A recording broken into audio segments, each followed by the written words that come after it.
Queridos, desejo saudar a todos com a paz do Senhor. Quero pedir àqueles que podem para retornarem aos vossos assentos, por bondade.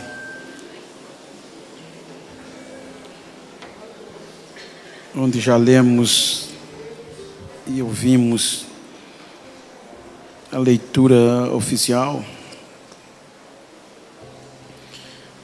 Eu quero aproveitar este momento ímpar para externar a minha gratidão, em primeiro lugar, a Deus, pelo privilégio de poder estar com os irmãos aqui presentes.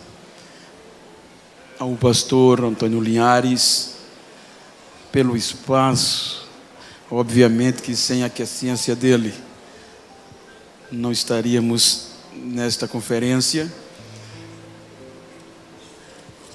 E agradecendo a ele, já externo a toda a diretoria da igreja, os respectivos obreiros e a igreja. Que Deus recompense-os por este carinho.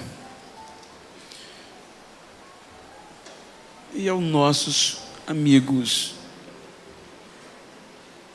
como evangelista Márcio, coordenador do evento, amigo, diretor do curso teológico, como também é o diretor da editora Big Boss, o chefão, pastor Bruno Andrade, ele que nos estimulou. Haja vista que o livro que ora ele acaba de falar ou mencionar é um trabalho de pesquisas quando eu estava na conclusão do TCC, cerca de 2010, pela URFJ. Então, um trabalho de pesquisas que eu achei interessante, e além da minha orientadora, que é a diretora do curso teológico da Faculdade de Teologia e Filosofia do nosso estado, FAFITEAL, em convênio com a FAECAD e a Escola de Biotecnologia da Assembleia de Deus, para que eu fizesse este trabalho. Então, está aí em primeira mão para os irmãos, e eu quero agradecê-lo por esta iniciativa, pela visão, pela honra e por ser ainda tão jovem, mas eu tive o prazer de o conhecê-lo há cerca de uns 3 anos a 4 atrás, e tem sido este jovem dinâmico, fiel a Deus, que tem dado exemplo de um verdadeiro evangelho, tanto aqui como na América, aonde passou a maior parte da sua vida. Muito obrigado, meu amigo. Quero agradecer a Deus pela vida do meu outro amigo, pastor Nilson Gomes, um homem que tem preservado e prezado pelo nosso bem-estar cristão, tanto no contexto comportamental como ético, e que tem sido uma referência para nós em todo este país. E os nossos amigos, é o Marcelo e o Gedaías, está com o pastor Bruno, e o Calife Adenilton, que nos conduziu do hotel para cá. Queridos, esta noite nós estamos aqui para falarmos acerca do sermão que Cristo ensina aos seus discípulos, que se tornaria o sermão talvez mais comentado, o sermão mais analisado e mais conhecido de todo o Novo Testamento. Como o pastor Bruno falou antes de mencionar, se faz necessário, e de forma estimulativa, eu me converti no dia 21 de junho de 1992 em um lugar chamado Fazenda Canoas, estado de Alagoas, município de uma cidade chamada Rio Largo, que fica na Grande Maceió. Como os irmãos já ouviram, só ratificando o que ele falou, é uma área canavieira, onde toda a minha formação profissional foi voltada para a agricultura, já visto que foi aonde eu fui criado.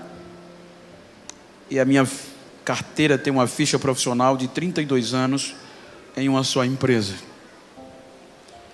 Eu nunca fui integrado da igreja, eu sempre tive uma vida profissional, mesmo tendo desejo, mas Deus nunca me deu mais na minha ótica passada. Hoje eu entendo o porquê. E foi quando Deus me achou, através de homens que hoje são meus pastores e de qual eu gozo todo respeito, ou dos quais. E geralmente eu estou falando porque já por 2 vezes já ouvi que as pessoas dizem, mas ele não é semi-analfabeto. Ora, bem verdade, se ouvir o testemunho, quando Jesus me chamou, eu não tinha nenhum curso, eu era motorista da usina, já tinha sido tratorista, cortador de cana, limpador de mato, era a vida da agricultura, e isso com muita alegria. Então, em 92 ele me escolheu, me achou, uma igreja muito pequena, igreja de fazenda, em algumas regiões, não sei se aqui usa esse mesmo termo para sítio, propriedades particulares e privadas, e esta pertence à usina Santa Clotilde, aonde eu cheguei com 5 anos de idade. Então eu estava com 27 anos, quando Jesus me salvou, e depois eu cheguei a galgar. Estou falando isso para os irmãos já entenderem o contexto da bem-aventurança de uma pessoa, o que Jesus estava falando realmente em os seus discípulos serem felizes. É por isso que eu quero falar-lhes, porque eu vou me abordar o contexto da qualidade que Jesus ensinou, que nos torna felizes.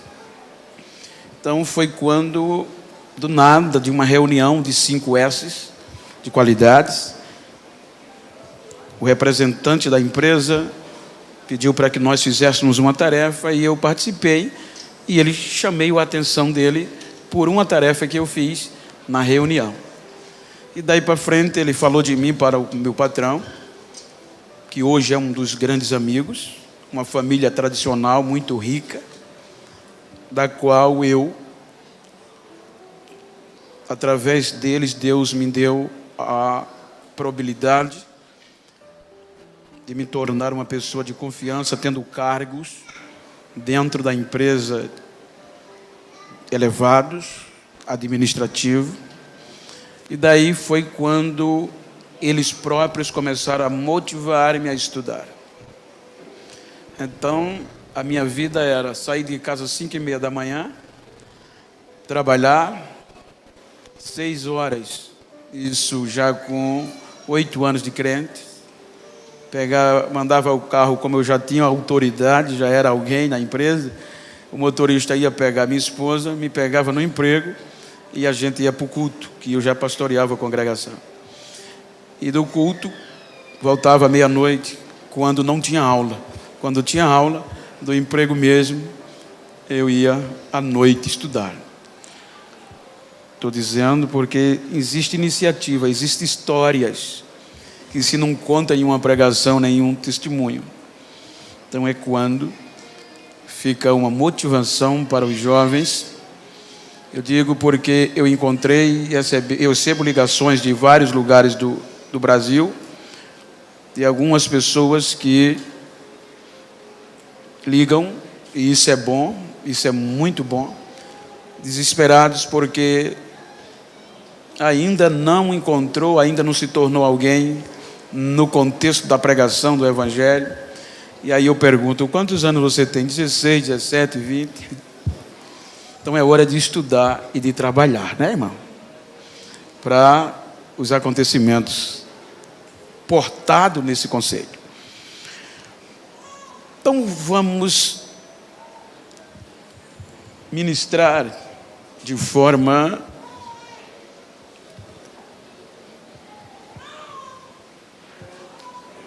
como está no texto que foi lido.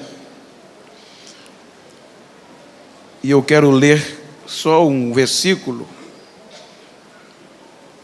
ou dois, já foi lido, o texto devocional, não me tornar redundante, que diz: Jesus, vendo a multidão, subiu a um monte e, assentando-se, aproximaram-se dele os seus discípulos. E, abrindo a boca, os ensinava, dizendo: queridos, antes de nós debruçarmos, falarmos alguma coisa do contexto, se faz necessário, do contexto posterior, ver algo do contexto anterior, histórico. Quando nós observamos, de uma forma particular, contundente, dentro da cronologia da escrita, era a primeira vez que Jesus reunia os discípulos para falar-lhes abertamente do que era o reino dos céus. Haja vista que o capítulo anterior relata a escolha dos discípulos que ele queria para o seu ministério. E Jesus sabia que todos aqueles discípulos, independente da profissão, da função, da esfera social, eles estavam vindo debaixo de alguns conceitos religiosos e políticos.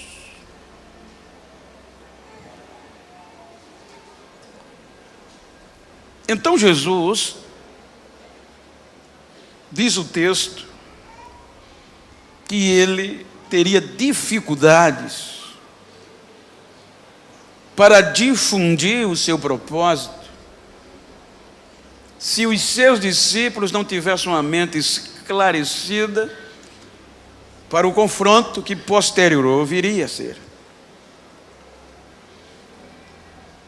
Cerca de 200 anos ou 2 séculos antes de Cristo vir,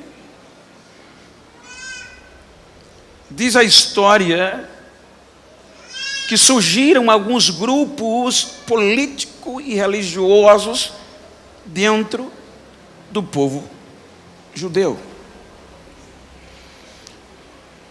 E esses grupos ou partidos, dentre eles sobressaiu um chamado fariseus, perushim, segregados, separados, santos, que o termo em si significa. Os fariseus, eles começaram tanto no contexto da Torá, que é a lei escrita que Deus havia entregue a Moisés. Então houve algumas manipulações para garantir o poder. Porque é um conceito que nos ensina que quem tem o poder, quem tem as informações, tem o poder. É um dos princípios que um dia uma grande política perguntou a certo pastor acerca da confissão. Então esse pastor começou a mostrar para ela por que, de uma forma sábia, vou usar, prudente, a Igreja Católica começou com o confessionário. Porque todos teriam que procurar os respectivos representantes para confessar. Porque quando as pessoas confessam, entregam as informações. E se você entrega as suas informações, você fica refém. Então, quem é detentor das informações tem o poder, tem você na mão. Então, o grupo dos fariseus, separados, santos, de uma linguagem bem rasteira, eu não quero usar contexto teológico, embora que o cunho seja,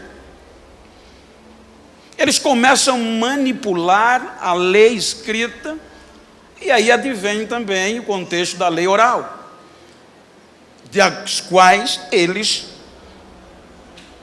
preservavam com unhas e dentes. Então são cerca, ou precisamente 613 observações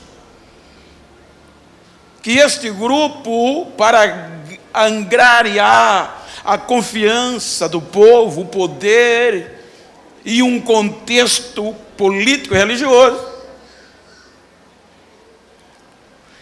entre estas 365 são repreensiva e 248 obrigação. Então, com estas informações, esses grupos começam a manipular a lei real. Eles começam a colocar imposições para o povo cujo eles não tinham capacidade de cumprir, fazendo-se assim mais duro o contexto para todos aqueles que estavam debaixo desta lei. Se nós observarmos, a Bíblia chama os fariseus, e há um contexto que diz que dentre eles haviam discordância. Os fariseus eram a elite da sociedade. Os fariseus preservavam pela limpeza, a pureza exterior. Então o contexto mostra que havia grupos que discordavam de alguma coisa. Por exemplo, enquanto que os fariseus ensinavam, defendia a existência de anjo e vida após a morte, então vem uma parte que se chama saduceus, que era formada de parentes sacerdotais, um grupo de pessoas riquíssimas, com poder de influência no império, tanto política no império, como sacerdotal religiosamente, porque era de famílias sacerdotais. Quando os seus cultos eram de arrebentar, de beleza, eles não concordavam com a vida após a morte.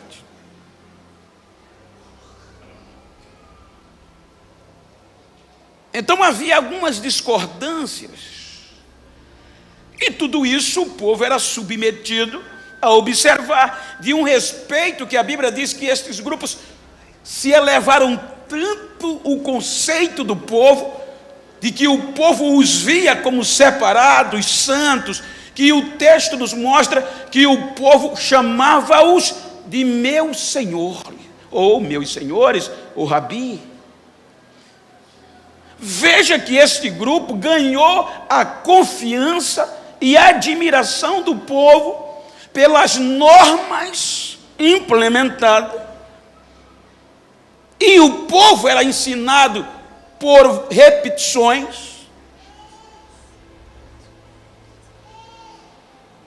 Os instrutores falavam e o povo recitava várias vezes para catequizar. E do outro lado, vem os zelotes. Os zelotes que tinham um zelo tão grande pela lei, que não concordava com a situação vivida, de que o Império Romano sobressaísse sobre o povo de Deus. O zelo dos zelotes era tão grande pela lei, o domínio de Deus, que eles não aceitavam o domínio romano e até defendiam a luta armada e ensinavam o povo. E até há quem diga que estes zelotes foram responsáveis pela destruição de Jerusalém, quando, por esta visão, tentaram desafiar o império.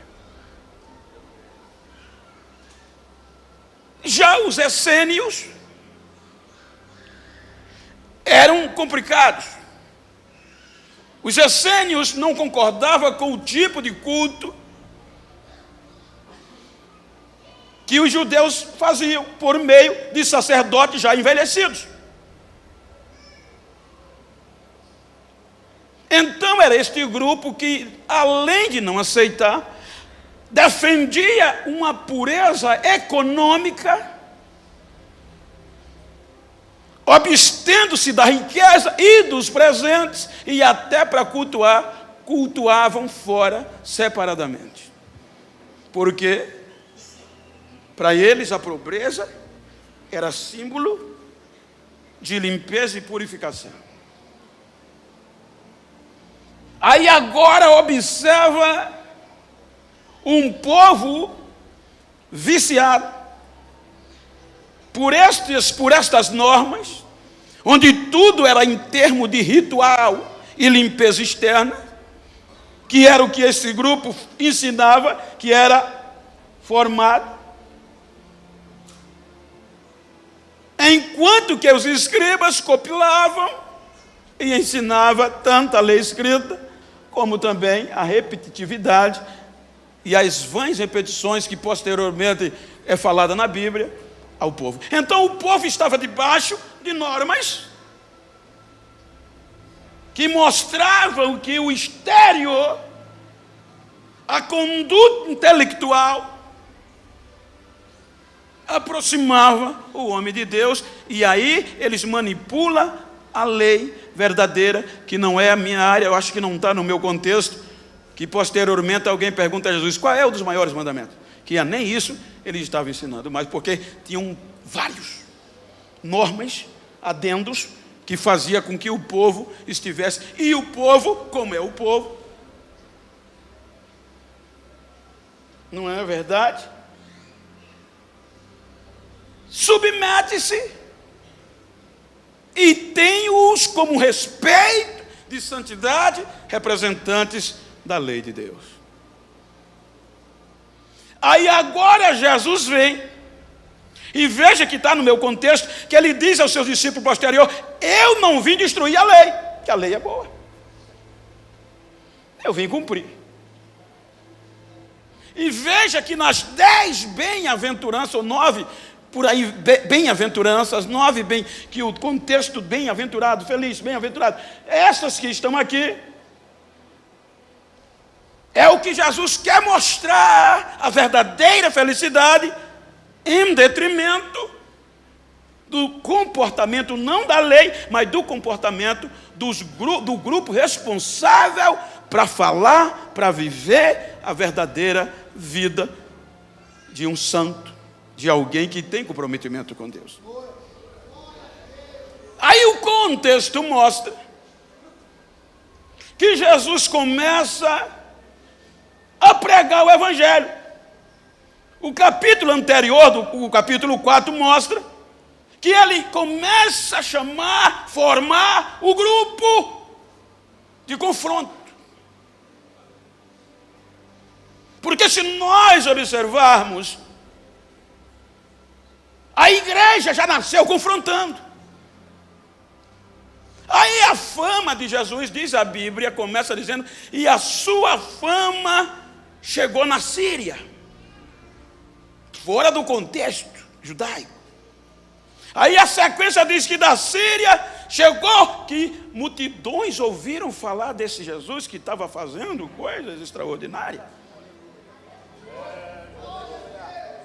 Aí quando você chega no último e penúltimo versículo do capítulo 4, o negócio se expande, gente. O comportamento, as ações de Cristo chama a atenção do povão, que estava submetido a normas religiosas e políticas. Então, olha o que é que Mateus registra. E seguia uma grande multidão da Galiléia, de Decápole, uma região de 10 cidades, de Jerusalém até da capital, da Judéia e do Oriente, ou seja, da além do Jordão, da região das 2,5 tribos de Manassés, daquelas tribos que ficaram da além do Jordão. Ou seja, a fama de Jesus pegou os 4 pontos cardeais da região. Então Mateus começa a escrever. Mateus começa a mostrar que um certo dia, trazendo para uma metodologia bem lógica e prática, Jesus vem e a multidão, segundo os interesses, ou interesses outros, que eram, porque a Bíblia diz que as pessoas vinham de longe, trazendo gente doente, gente endemoniada, gente com fome, todo mundo queria alguma coisa para o benefício próprio. Aí a multidão cercando Jesus como ser humano, ele sobe a um lugar mais alto, denominado de monte, e senta. E naqueles discípulos, vejam que eles só vieram entender depois de quase 4 ou 5 anos depois, quando Jesus foi aos céus. E o que Jesus ia ensinar, tanto ele falou, como ele já tem uma visão do exemplo que ele ia dar durante os 3 anos e alguns meses que ele ia ficar ali. Eu vou ensinar a vocês não só de palavra, eu vou dizer a vocês e vou mostrar para vocês que é capaz.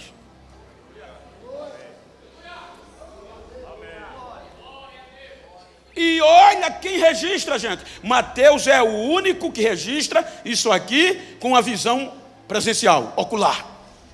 Você vai ver Lucas escrevendo lá na frente, falando menção, mas Lucas fez uma pesquisa causticante, exaustiva. Porque Lucas não estava presente nesse sermão, mas Mateus estava. Agora olha quem era Mateus. Se os outros estavam vindo de uma cultura, de uma formação religiosa deturpada, manipulada, que aonde a busca da felicidade era cumprir aquelas normas externas. E Mateus pior, porque Mateus estava envolvido tanto no sistema religioso como no político. Porque Mateus era um funcionário público, cobrador de impostos. Isso implica dizer que ele não era qualquer um. Ele tinha uma função que representava como nativo o Império Romano dentro do contexto da Judéia. E como ele trabalhava no contexto político e financeiro, ele tanto estava envolvido com as coisas políticas, como também a religiosa, como o judeu que ele era.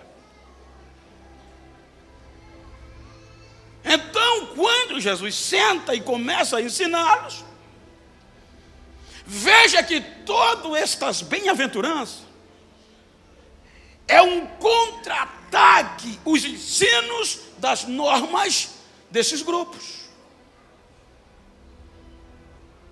É aqui que Jesus e seus discípulos, e veja, que Jesus, os grupos religiosos não procuravam matar os discípulos, mas Jesus, o cabeça, porque Jesus confrontou o sistema, não de forma provocativa, mas ensinando o verdadeiro caráter de alguém que quer se tornar cidadão do céu. Então todas as bem-aventuranças, veja que ele começa a contrapor os argumentos desses grupos. Bem-aventurados pobres de espírito. Enquanto um grupo que fazia parte do fariseísmo. Gente, o sinédrio era composto dessa raça. Eles eram responsáveis pela ordem pública e a ordem religiosa. A justiça deles era terrena, cheia de conflitos de interesses. E é aqui que você sabe que existe um contexto político, e para todas as épocas, que estes grupos, independente da época, eles são capazes de superar as suas diferenças quando eles percebem que o poder da mão está se esvaindo.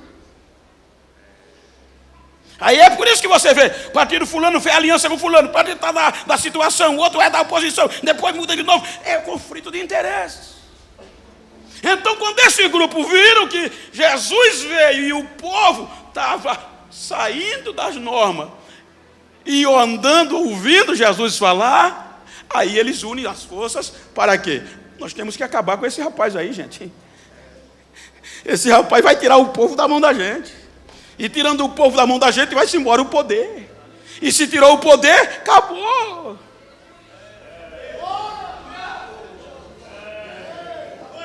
Aí Jesus, abrindo a boca com coragem, como diz o pastor Bruno, ele não confronta, mas ele chama os seus discípulos e diz: o negócio é assim.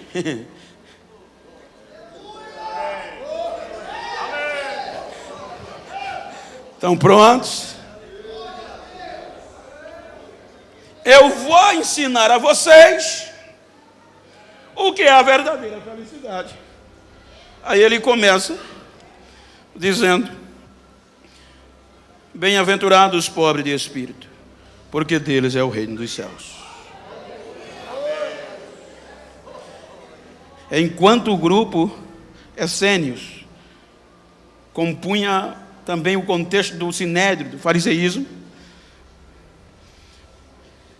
obstinha-se, colocava dinheiro, fortuna, querendo abrir mão, não simplesmente por causa do contexto da fé, mas da contaminação. Aí Jesus aborda aqui o dinheiro, a riqueza, segundo Martin Lloyd Jones, Champre e qualquer outro defende a mesma tese, que esse contexto aqui não está voltado para o dinheiro, pobreza monetária, mas uma pessoa desprovida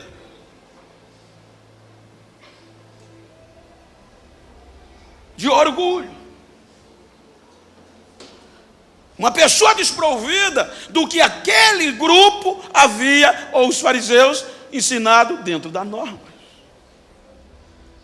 Todas as colocações de Jesus foram de âmbito interno. Aí você vai ler que as bem-aventuranças, elas mostram as qualidades e as características essenciais na vida de um crente. O indivíduo perfeitamente capaz de obedecer todas a determinação do Sermão do Monte é aquele que com mente esclarecida quanto ao caráter essencial de um crente. O Senhor Jesus ensinou aqui que essa é a pessoa realmente abençoada. É uma pessoa com a mente esclarecida do verdadeiro caráter de um cristão. Era Jesus mostrando aos seus discípulos estas particularidades, gente. E o melhor, eu até notei aqui algumas, para não perder o foco. O grande alvo que a humanidade busca é a felicidade. Mas quanto mais se busca, vem frustração. É aqui que eu volto a dizer que muita gente às vezes me pergunta, eu estou usando não com perfeccionismo, porque talvez, como disse Paulo, tenho mais defeito do que vós. As pessoas me perguntam: Bento, qual é o segredo? Qual é o segredo, Bento? De quê? As pessoas, gente, acham que a nossa maior felicidade é porque viaja pregando.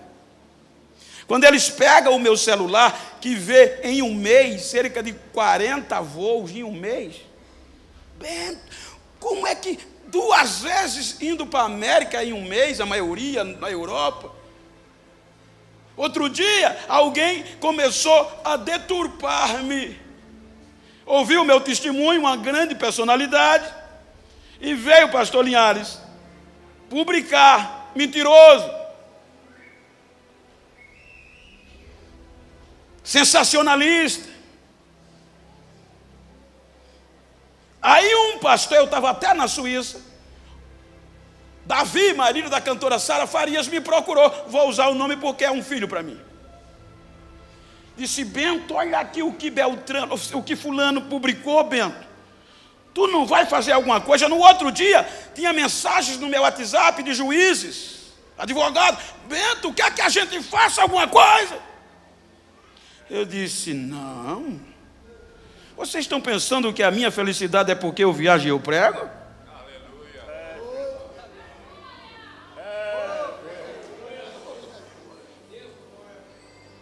Onde é que tem uma churrascaria para a gente comemorar, gente? Precisou eu dizer nada. A minha igreja, que eu congrego, que eu sou o vice-presidente, tem cerca de 6 mil membros. A minha cidade, todo o meu estado, começou a mandar resposta para o dito cujo. Você conhece quem é Genival Bento? Você tem coragem de tocar nesse homem? Você sabe quem ele é? Aí liga um pastor de Salvador para mim e diz: Bento, eu vi a publicação, eu conheço o tal, vou falar com ele. Fica tranquilo, Bento, porque é assim mesmo. Quando a carruagem passa, os cachorros ficam latindo.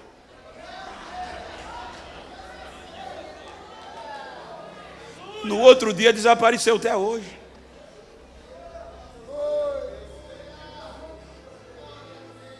O que Jesus estava ensinando é que as qualidades, as nossas atitudes, para sermos felizes, está pautada aqui. Humildade, honestidade e justiça. Veja que todas as bem-aventuranças estão voltadas em um contexto de qualidade. Não adianta ser um pregador, pregar bonito. Não adianta ser um cantor, cantar bonito, ser alguém que tem um cargo e bababá. Quando voltar para a cidade, o povo não dá a paz do Senhor. Aí é onde Jesus disse, que está no meu contexto, salvo engano, versículo 20, Jesus ainda diz para eles: se a vossa justiça não superar a dos fariseus, pode tirar o cavalinho da chuva, não entra lá não. Você está entendendo como a bem-aventurança são confrontos? A realidade que nós vivemos? E era já na época. Eu estou querendo misturar aqui um pouquinho de calma com...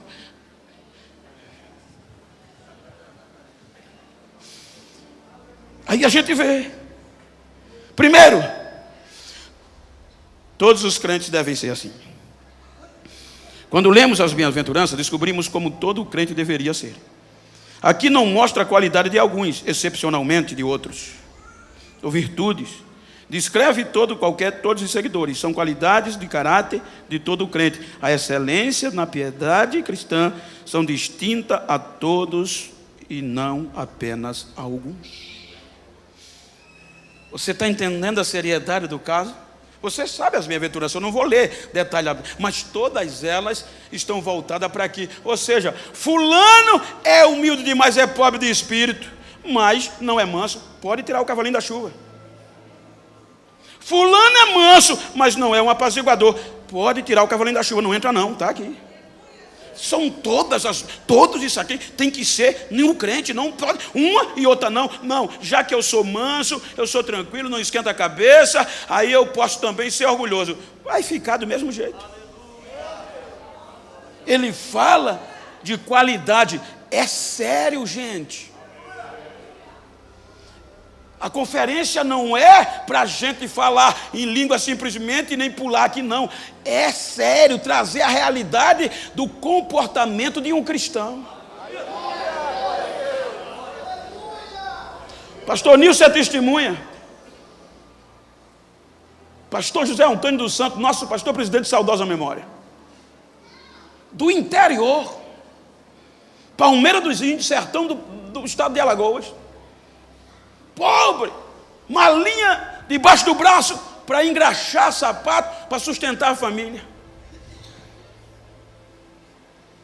Tornou-se pastor, presidente dos estados das Alagoas.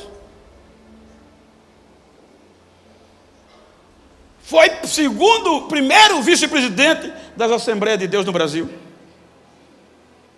Presidente da União de Ministros do Nordeste. Você chegava na casa dele,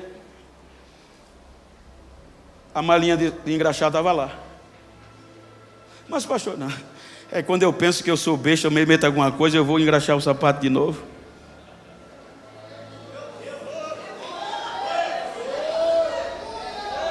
Você chegava com ele, ele botava a mão sobre você. Ele comia assim, ó, com você.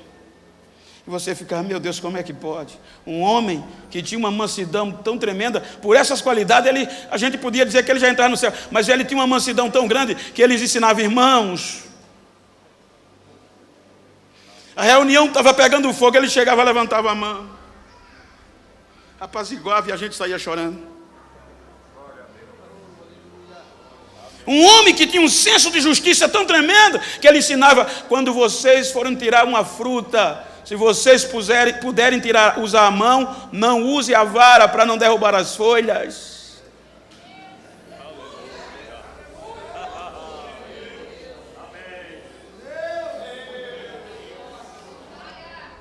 Então não são qualidades individuais, são todas, gente. E isso não é algo natural que nasce na gente. Sem a graça de Deus e sem a ação do Espírito Santo, a gente não consegue. A gente não consegue, o negócio é sério. Eu disse que eu não ia chorar.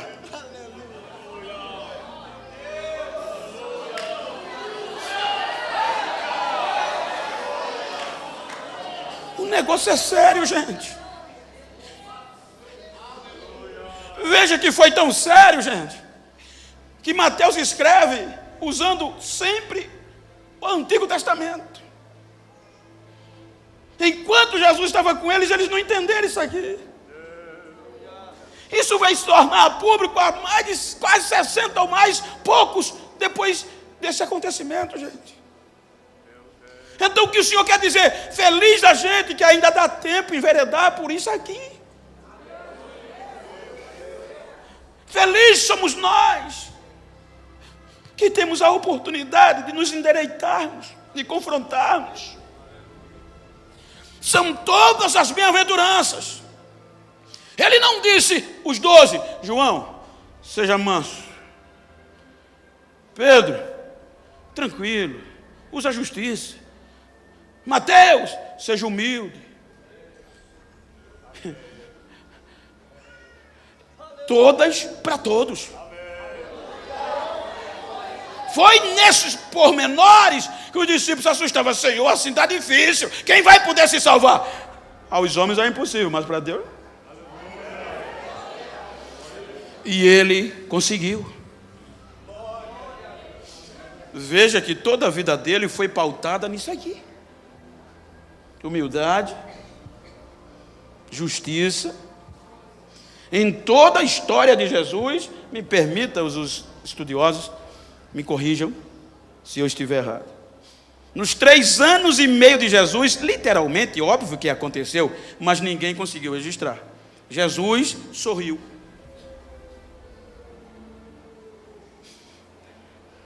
Mas alguém registrou, ele chorou. Por quê? Por causa da justiça. Então o negócio é mais sério do que a gente.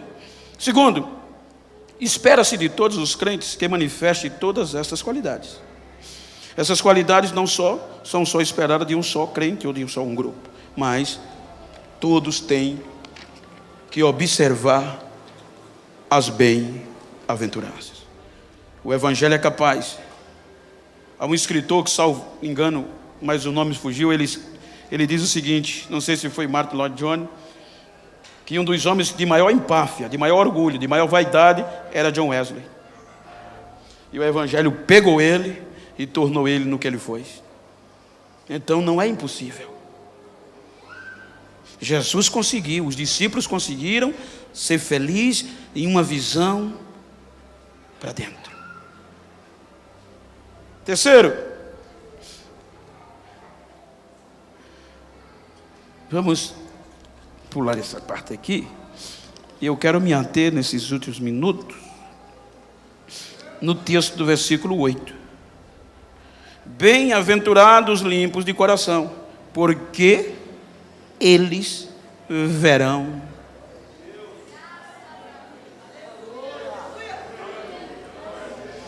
Eu peguei algumas deixas aqui, que esta foi a frase que nocauteou Satanás, ou os fariseus.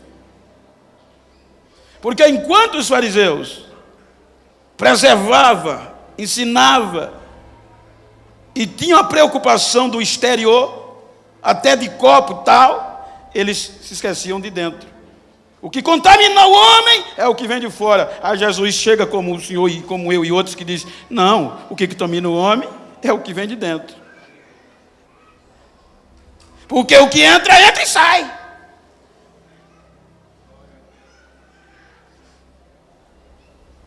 Bem-aventurados limpos de coração. Esta é uma das declarações mais solenes encontradas nas Sagradas Escrituras, pois o cristianismo autêntico, verdadeiro, põe toda a sua ênfase sobre a questão do ser e não sobre a questão do fazer. Então toda a ênfase do cristianismo está voltado para o ser. Para eu fazer, tenho primeiro que ser. Conta-se, quem faz teologia sabe disso, que Agostinho um dia reuniu os seus seminaristas e os deixou suspenso. Por quê? Amanhã, daqui a tantos dias, vou parafrasear, nós vamos fazer uma grande pregação na cidade tal. E os seminaristas ficaram desesperados, cada um preparando o seu sermão. É a nossa hora de mostrar quem nós somos, de fazermos. Quando chegou o dia, ele pegou os seus seminaristas e partiu para a cidade. Chegou na cidade, ele entrou calado, passeou na cidade calado, e os seminaristas, onde é que vai ser o ponto de pregação?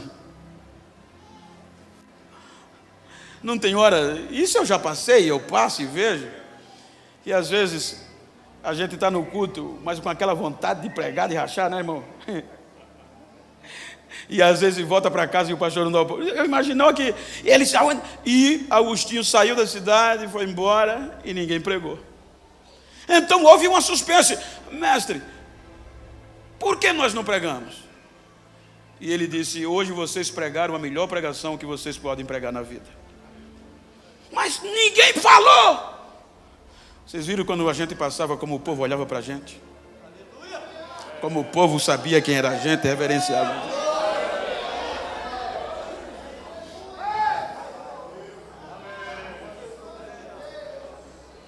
Então, se a diferença fosse em fazer, gente, qualquer um podia entrar. Porque na diferença fosse em falar, fazer bonito, quem estava aqui não era eu.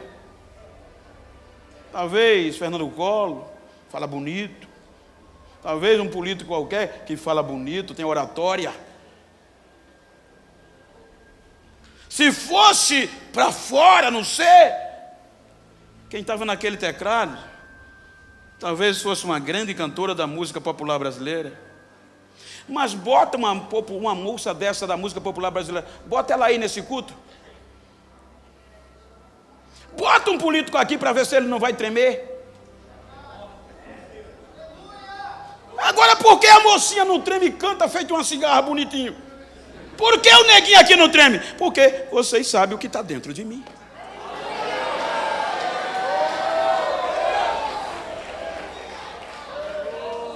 Então todas as bem-aventuranças não estão para o fazer, é o ser. Antes de eu fazer, eu tenho que ser.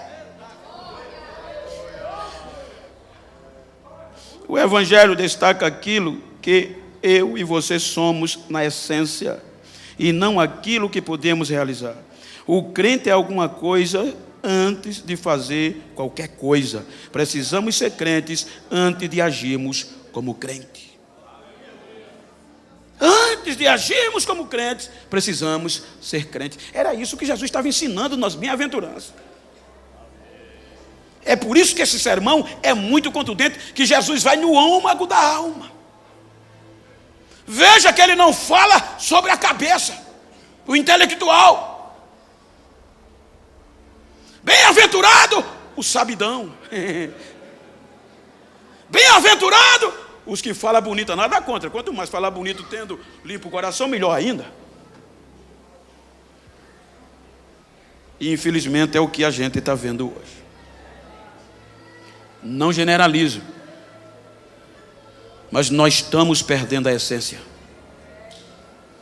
Nós, entre aspas. Por quê? Por conta de um avanço que eu costumo dizer, devastador. As facilidades são muitas. E as facilidades estão roubando os lenços das nossas igrejas. As facilidades estão tirando a marquinha do nosso joelho. As facilidades estão fazendo os crentes odiar mais do que amar. As bem-aventuranças é sério. Esta frase foi o que Jesus arrebentou com os fariseus. Pois o coração que ele estava falando aqui não é o bombeador de sangue, o órgão. Ele está falando da personalidade do centro, de onde provém todas as coisas. A Bíblia diz que tudo sai do coração, de dentro da personalidade. Aí eu pergunto, como nós estamos agindo como crentes? Eu poderia ler Mateus 27, 23, 27 a 30, eu notei aqui. Neste texto, descobrimos que o Evangelho de Jesus Cristo se interessa pelo estado do coração. Ao longo dos evangelhos, Jesus, em seus ensinos, enfatizou essa verdade. É importante perceber que Jesus destacou a importância do coração e não da cabeça.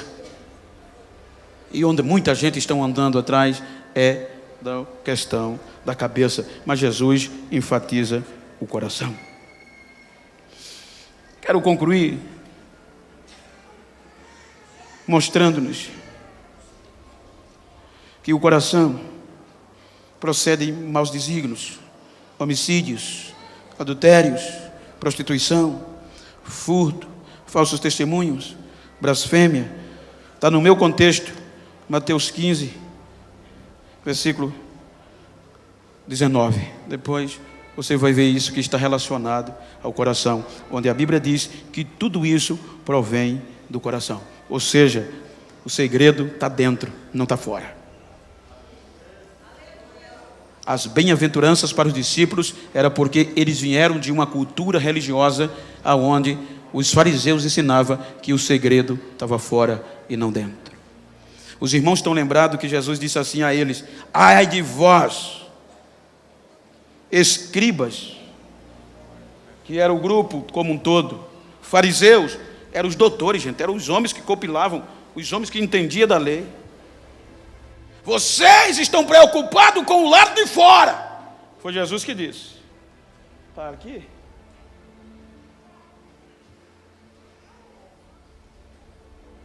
Mas vocês são feitos sepulcros caiados. Olha que mensagem de arrebentar. Tão bonitinho por fora, mas por dentro cheio de carniça, o que vale?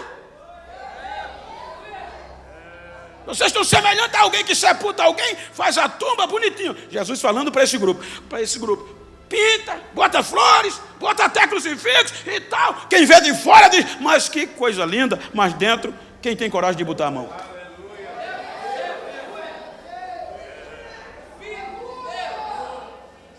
Como nós estamos como os crentes? Olha o que Jesus diz. Eu vou sintetizar, só para a gente fazer uma reflexão, como esse negócio de ser crente é sério, gente. Estão pregando um evangelho por aí, de facilidade. Tu vem, deposita 500, Jesus vai te dar 1000.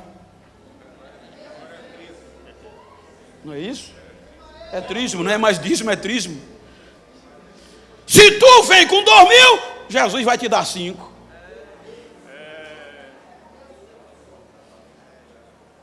Se tu bota a tua casa, Jesus vai te dar um apartamento maior. Não tem isso aqui. Estamos vivendo uma facilidade tão grande que tem gente. Pastor, eu sou crente, preciso de uma cesta básica. Não tem, já não sou crente.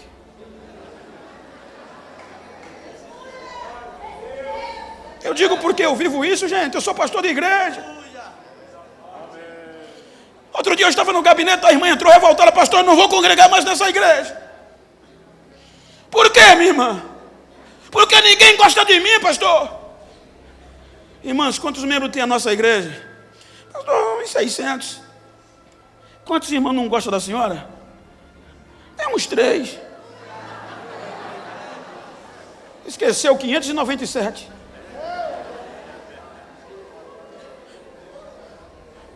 O negócio não é assim, gente.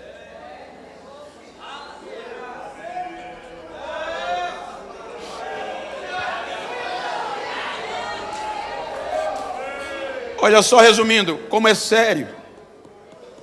Por isso que os discípulos não engoliram isso fácil, gente.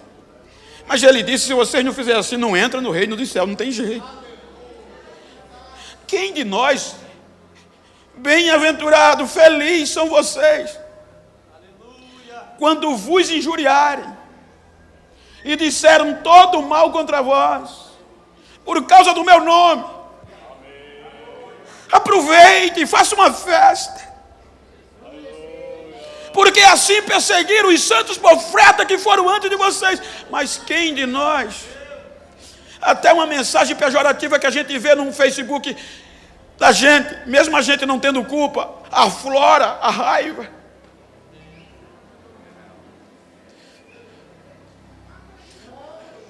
Quem de nós vai fazer uma festa quando alguém fala mal da gente, mesmo a gente tendo consciência? Quem já fez isso, levante a mão. E ele pediu para a gente fazer. Se fosse para fazer, irmão, ainda hoje tinha gente aqui que ia fazer. Porque tem muita gente caluniada nos últimos dias, mas em vez de a gente fazer festa, a gente fica com raiva também. Então o segredo está no coração, gente. O segredo está de dentro para fora. O que contamina o homem não é o que entra, mas o que sai. Agora eu vou fechar a Bíblia e vou pegar pesado. Eu não, Jesus, ele disse: olha, dentro do contexto, perdoe, amem. Porque alguém perguntou: Senhor, quais são os maiores mandamentos? Ele enfatiza: amar. Veja que ele resume.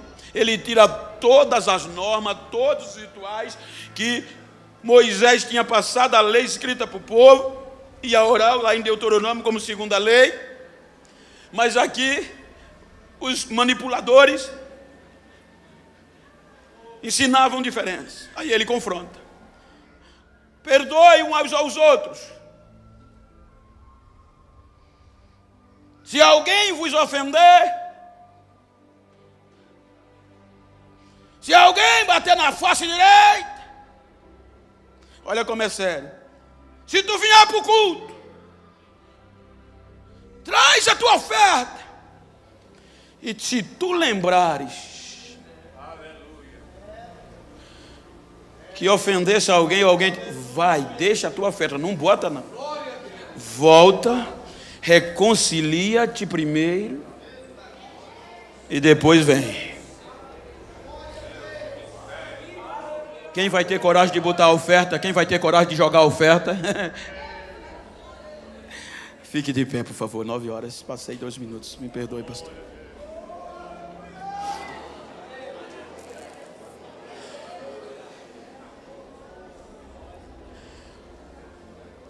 Doze discípulos ouviram.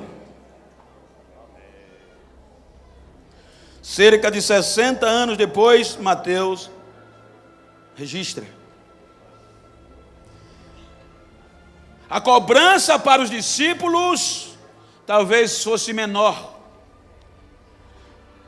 porque eles ouviram, simplesmente. E hoje, além da gente crer que eles ouviram, a gente tem a história escrita.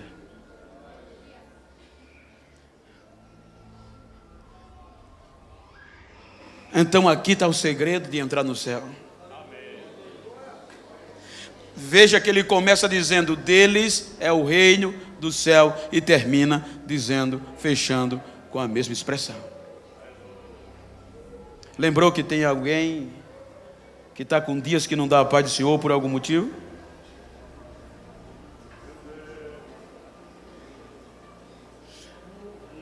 Sabe os dias que nós estamos vivendo?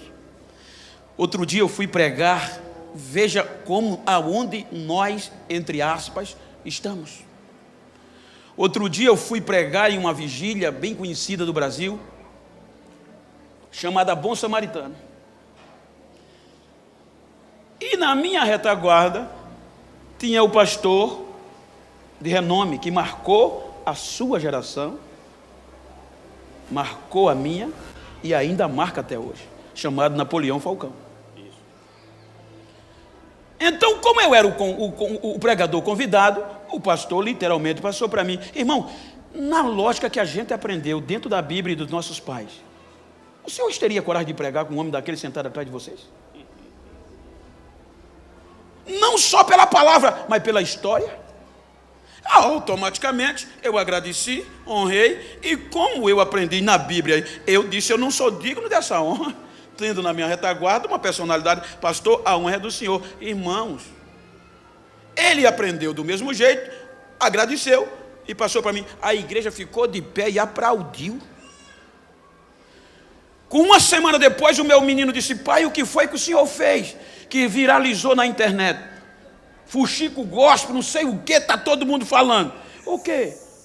Quando foram me dizer: não, porque tu passou por uma coisa normal vira notícia, gente.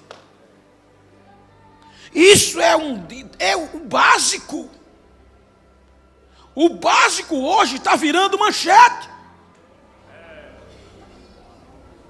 Imagina outra coisa se nós cumprirmos o que está nessas bem-aventuranças. Vai congestionar o WhatsApp, essas coisas por aí. Vai assustar muita gente. Mas diga comigo: eu quero sair daqui diferente, melhor do que o que eu cheguei, sabendo que eu não posso ficar de fora. Então curve a sua cabeça. Lembra se tem alguma pendência aí fora. Lembra no que tu podes melhorar, no que nós podemos melhorar. Não olhe só uma, olhe todas as bem-aventuranças. Porque são todas, não só uma. Isso aqui não é só para os obreiros, é para cada crente. É para cada crente. Se nós observarmos as bem-aventuranças, aí o Espírito Santo vai ter liberdade de nos usar como nunca nesta geração. Se nós quisermos mudar a história do nosso país. Eu ouvi essa semana, eu concluí, pastor, mas é muito sério, eu me lembrei. Eu ouvi, pastor, nisso de um grande pastor, um homem simples, tomei suco com ele, sentei com ele essa semana, um dos grandes pastores do Brasil e do mundo. Não vou citar nome que eu não pedi permissão. E ele me disse: Bento, para o senhor ter uma ideia, os senhores, ele já foi deputado federal por 2 mandatos, ele foi secretário disso, daquilo outro. Hoje é pastor de um estado grande do Brasil. E ele disse: eu ouvi da boca, não vou citar o nome, que eu tenho juízo, eu ouvi da boca de um juiz do Supremo Tribunal Federal, recente agora: temos que fazer tudo para parar os evangélicos. Porque agora fazer política sem dinheiro, eles vão tomar conta do Brasil. Por quê? Porque ele sabe o poder que o crente tem. Ele sabe o que está dentro de nós. Então eu quero agradecer e quero estimulá-los. As bem-aventuranças não estão aqui, porque Jesus quis pregar que era bonito. Ele mostrou aos discípulos que era preciso mudar o comportamento. Ele podia dizer, eu vou dar um jeitinho. Não, ele disse, se vocês não fizerem isso aqui, vocês não entram. E quem era a gente diante dos discípulos daquela época? Pense nisso. O intuito dessa conferência é esse. Eu quero agradecer a oportunidade em nome de Jesus.